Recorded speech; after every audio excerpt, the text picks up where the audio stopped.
코딩 교육 1-C 4차 산업과 코딩 세 번째 시간 계속 진행하도록 하겠습니다.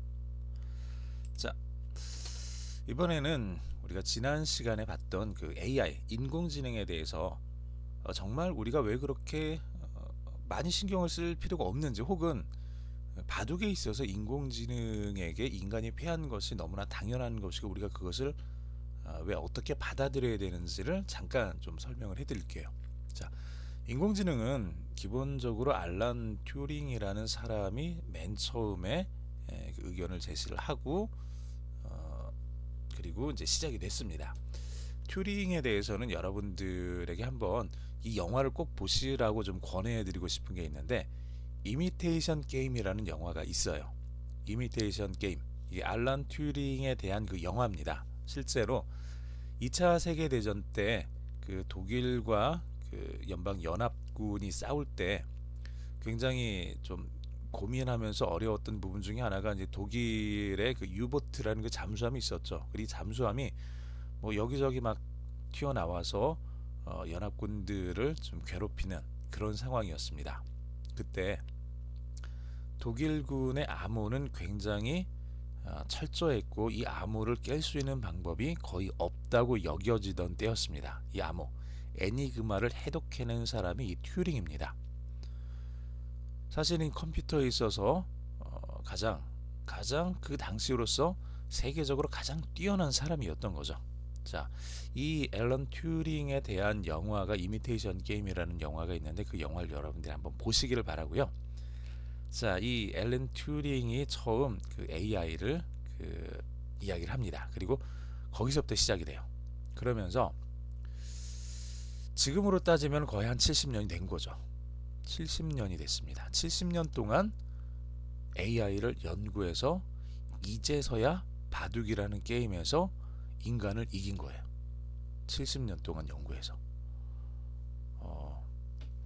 그러면은 사실은 그보다 한참 전에 이겼어야 마땅했던 거죠. AI가 막 처음 이런 게 가능하다라고 이제 이야기가 되고 50년대 쭉 지나면서 56년, 57년 낙관의 시대, AI로 모든 게 다 할 수 있을 거다, 이런 그 시대가 좀 있었고요. 그리고 조금 더 시간이 지나면서 아무리 해도 안 되는 그런 시간이 또 찾아옵니다. 열심히 하긴 했는데 벽에 부딪혀서 더 이상 진도가 나가지 않은 그때가 오죠. 7, 80년대. 이때를 암흑기라 그러고, 그래서 이 암흑기를 벗어나기 위해서 전문가 시스템이라는 걸 좀 고안을 합니다.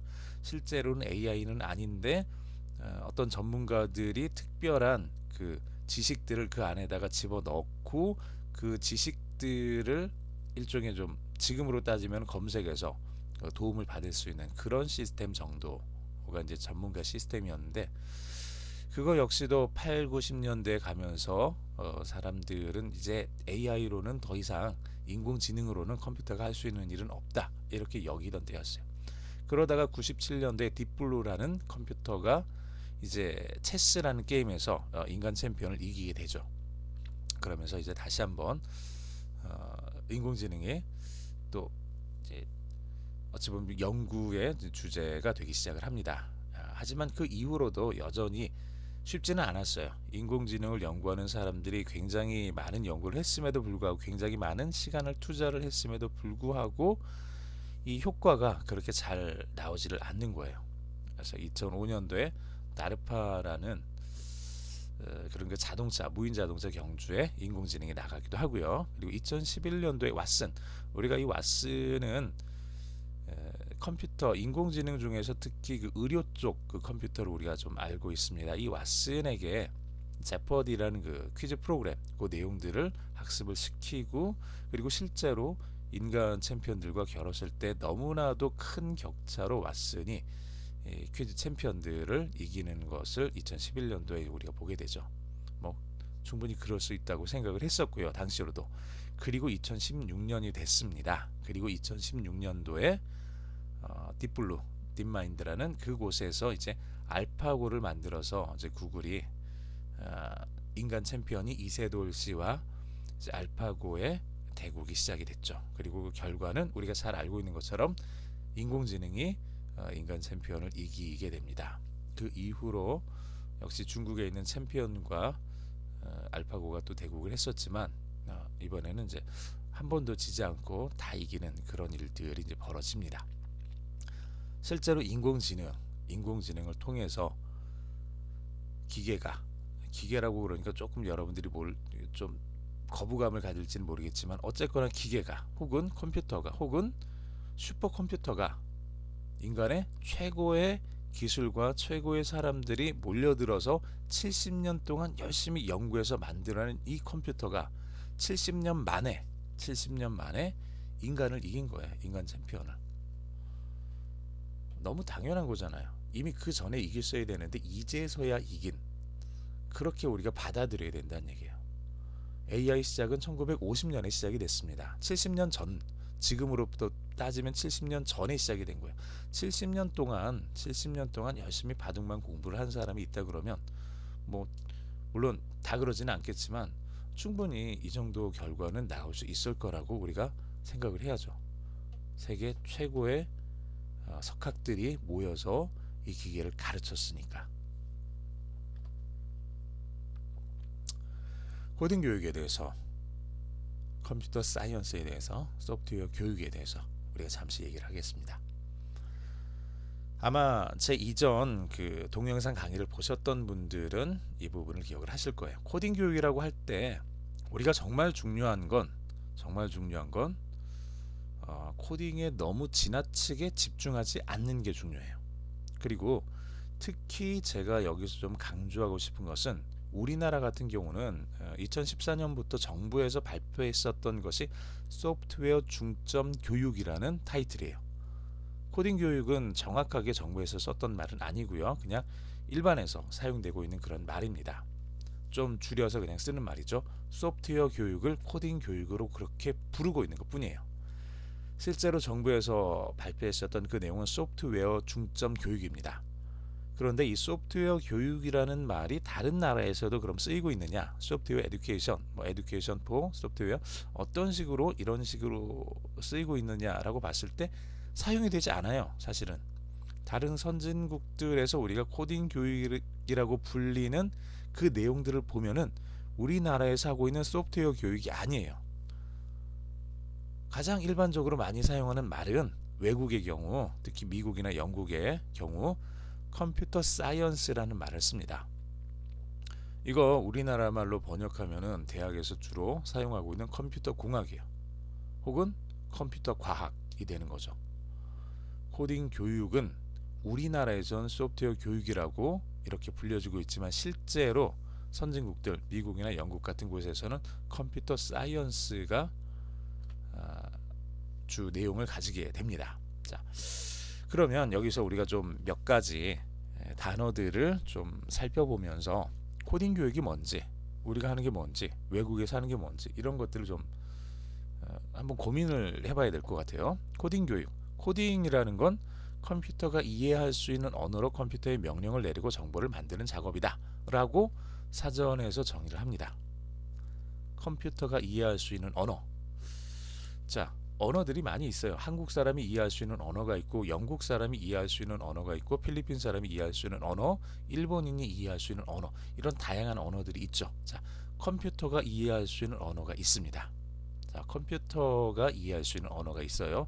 그걸로 그 언어를 이용해서 컴퓨터에 명령을 내리고, 그리고 그 명령에 따라서 정보를 만드는 그런 작업을 코딩이라고 한다 라고 이렇게 사전적으로 정의를 했는데 틀린 말은 아니에요.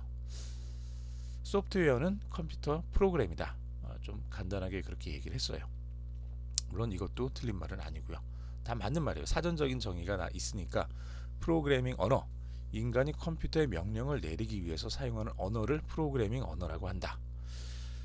실제로 프로그래밍 언어를 배워보셨던 분들, 이제 어떤 식으로든 이제 프로그램을 하셨던 분들은 이 말이 무슨 말인지를 대충 이해를 하시는데, 전혀 해보지 않은 분들은 제가 지금까지 한 이 코딩, 소프트웨어, 프로그래밍 언어에 대해서 이해를 한다는 게 쉽지가 않아요. 이게 경험을 한 것과 경험을 하지 않은 것과 그 차이가 굉장히 큰 거죠. 사실 경험을 해보면 별게 아니에요.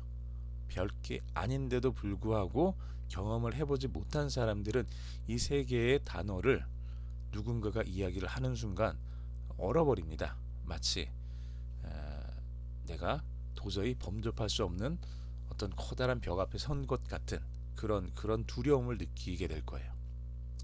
CS 컴퓨터 사이언스 약자입니다. 컴퓨터 과학, 전산 및 응용 기술에 대해 과학적이고 실용적인 전반적인 접근 방법. 디지털 리터러시. 제가 디지털 리터러시는 따로 넣어놨는데요. 리터러시는 문해력을 의미를 합니다. 문해력. 보통 문해력이라고 하면은 읽기와 쓰기와 세마기 이렇게 세 가지를 말합니다. 자, 읽기, 쓰기, 세마기는 우리가 살아가면서 꼭 필요한 능력이죠. 정말 필요한 능력입니다. 우리가 누군가에게 내가 가지고 있는 생각을 전달하기 위해서는 단순히 말로만 하는 게 아니라 글로 쓸 수 있어야 되죠. 말로만 한다는 얘기는 내가 그 자리 가서 그 사람을 직접 같은 시간대에 만나지 않고서는 전달할 수 없다는 얘기예요. 그런데 내가 글을 쓸 수 있으면 편지를 쓰든 이메일을 쓰든 다른 방식으로든 정보를 써서 그걸 그 사람한테 전달해 주면 되죠. 전 세계에 있는 모든 사람들에게 내가 이메일을 써가지고 전달해 줄 수 있어요. 그런데 전 세계에 있는 모든 사람들을 하나하나 만나면서 내가 가지고 있는 생각을 다 말할 수는 없을 거예요. 자, 읽기와 쓰기는 그래서 중요하고요. 세마기 역시도 굉장히 중요합니다. 간단한 셈, 사칙연산, 이걸 하지 못한다 그러면은 더하고 빼고 곱하고 나누고 이걸 하지 못한다 그러면은 기본적인 생활 자체가 굉장히 어렵게 되겠죠. 누군가가 어떤 거를 지시를 한다거나 누군가를 위해서 어떤 일을 하는 것조차도 거의 불가능한 정도가 될 거예요. 그래서 가장 기본적인 우리가 공부를 하기 위해서, 배우기 위해서, 어떤 일을 하기 위해서 필요한 가장 기초적인 지식, 이게 바로 읽기와 쓰기와 세마기입니다. 그런데 현재는 디지털 기기의 사용이 굉장히 많아졌죠. 굉장히 많아졌고 이것이 굉장히 많이 퍼졌습니다. 그래서 이제는 이것뿐만이 아니라 디지털 기기에 대한 사용, 그리고 그것에 어떻게 접근할 수 있는지, 그것들을 사용해서 어떻게 우리가 필요한 정보들을 만들어낼 수 있는지, 그리고 이런 과정들 속에서 우리가 만날 수 있는 여러 가지 어려움들이라든지 문제들, 이런 것들에 대한 능력, 이거를 이제 디지털 리터러시라고 말합니다. 이런 종류의 내용들을 여러분들이 조금 이해를 해두시기를 바라고요. 자, 그러면서 제가 code.org에서 오바마 미국 전 대통령이죠. 전 대통령이 code.org의 그 동영상 캠페인에서 했던 말이 있습니다. 여기 영어로 이제 적혀 있는데 간단히 설명을 하면 이거예요. 모든 학교에 있는 모든 학생들은 컴퓨터 사이언스를 배울 수 있는 기회를 가져야만 합니다. 라고 이렇게 얘기를 해요. 자, 기회가 있어야 된다는 얘기예요. 적어도 돈이 없다는 이유로, 혹은 적어도 이 아이가 유색 인종이라는 이유로, 적어도 이 아이가 빈민가에 산다는 이유로 컴퓨터 사이언스를 배울 기회조차 갖지 못하게 된다면 그건 안 된다는 거죠. 미국의 미래를 위해서. 적어도 그 아이가 어디에 있든지 간에 어떤 아이든지 간에 그 아이들은 반드시 이 컴퓨터 사이언스를 배울 수 있는 기회가 있어야 된다. 자기가 배우기 싫다면 어쩔 수 없지만 기회조차 없어서 배우지 못하는 것하고 그건 굉장히 다른 거죠. 적어도 나라에서는 이 아이들에게 컴퓨터 사이언스를 가르쳐야 할 의무가 있다라고 이야기를 하고 있는 겁니다.